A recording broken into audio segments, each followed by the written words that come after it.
ಹಿಂಗ್ ಸುಮ್ನೆ ಕೂತಿದ್ರೆ ನನ್ನ ಕಾರ್ ಓಡಿಸೋದಕ್ಕೆ ಬೋರ್ ಹೊಡಿದೆ ಅಲ್ವಾ? ಅದಕ್ಕೆ ನಾನೇನು ಮಾಡೋದಕ್ಕಾಗಲ್ಲ. ನನಗ್ ಸೀರೆ ಕೊಡ್ಸಿ ಅಂತ ನಾನೇನಾದ್ರೂ ಕೇಳಿದ್ನಾ? ನೀವೇ ಅಲ್ವಾ ಕರ್ದಿದ್ದು? ಓ, ಈ ರೂಟಲ್ಲಿ ಬರ್ತಿದ್ಯಾ?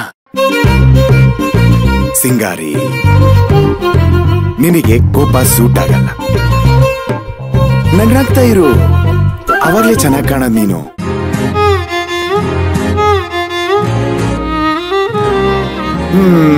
ಹೌದು, ನೀನ್ ಇವಾಗ ಯಾವ ವಿಚಾರಕ್ಕೋಸ್ಕರ ಅಂತ ಕೋಪ ಮಾಡ್ಕೊಂಡಿದ್ಯಾ ಅಂತ ನನಗ್ ಗೊತ್ತಾಗ್ತಿಲ್ವಲ್ಲ. ತುಂಬಾನೇ ಮಿಸ್ಟೇಕ್ಸ್ ಇದೆ ನನ್ನ ಕಡೆಯಿಂದ. ಹೋಗ್ಲಿ ಬಿಡು, ಯಾವ್ದು ಅಂತ ಗೊತ್ತಾಗ್ತಾ ಇಲ್ಲ. ಎಲ್ಲದಕ್ಕೂ ಸೇರಿನೇ ನನ್ನ ಕಡೆಯಿಂದ ಸಾರಿ. ಸಾರಿ.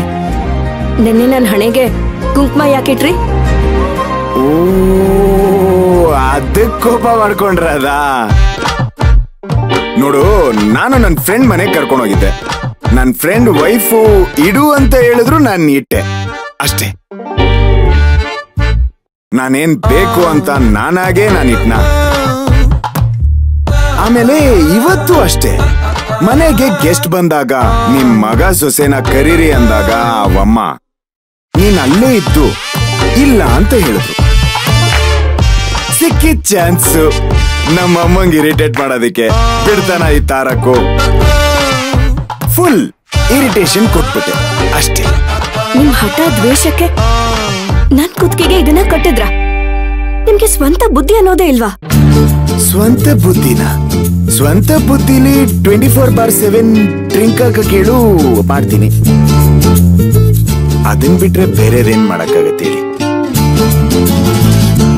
ಸಾರಿ, ನೀವ್ ಹೆಣ್ಮಕ್ಳು ನಿಮ್ ಕುಟುಂಬದ ವಿಚಾರಕ್ಕೆ ಫೀಲ್ ಆಗ್ತೀರಾ, ನಾವು ಎಣ್ಣೆ ಹೊಡೆಯೋ ವಿಚಾರದಲ್ಲಿ ಫೀಲ್ ಆಗ್ತೀವಿ. ಎರಡು ಅಜಗಜಾಂತರ ವ್ಯತ್ಯಾಸ ಇದೆ. ಹೋಗ್ಲಿ ಬಿಡು, ಎಲ್ಲದಕ್ಕೂ ಸೇರಿನೇ ಒಂದು ಸಾರಿ ಕ್ಷಮೆ ಎಲ್ಲಾನು ಕೇಳ್ಕೊಬಿಡ್ತೀನಿ. ಸಾರಿ.